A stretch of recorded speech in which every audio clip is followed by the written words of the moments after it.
guys, so I just finished watching Puss in Boots, The Last Wish. But before going to my review of the film, let's watch a snippet of Puss in Boots, The Last Wish. I am Puss in Boots. Holy frijoles! Hey, Giant! You want to see something cool? Gracias, the legend will never die! Alright, so the premise of Puss in Boots, The Last Wish is very simple. Puss came down to his last life and he needs a star that will grant him wish, and probably he's going to wish for another set of 9 lives. Alright, so probably the question is whether this film is good for kids.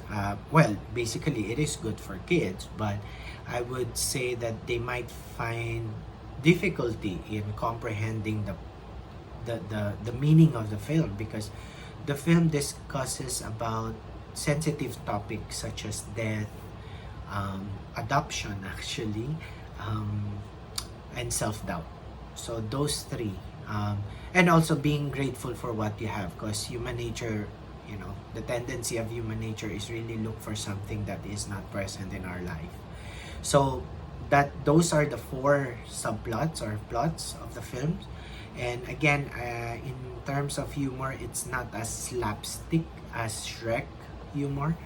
So I feel that you know, kids may not enjoy or may not be delighted watching Puss in Boots. In terms of animation, I would say I appreciated the comic vibe of the animation. It's not stop motion method, unlike of course Pinocchio.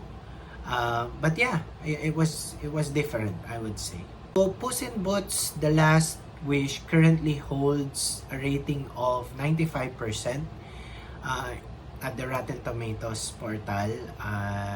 I guess that's the reason why they are also nominated for Best Animated Feature Film in the upcoming Oscars, competing against Guillermo del Toro's Pinocchio.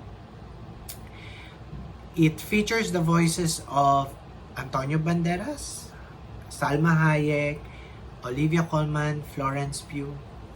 I love the soundtrack. It stays to the nature of Puss, very Latino. So it's also good for representation, I would say. So yeah, so for me, in terms of rating, I would say 9 out of 10. It's highly recommended. Although I think it will be its last week in the cinemas. But again, you know, if you haven't catch it,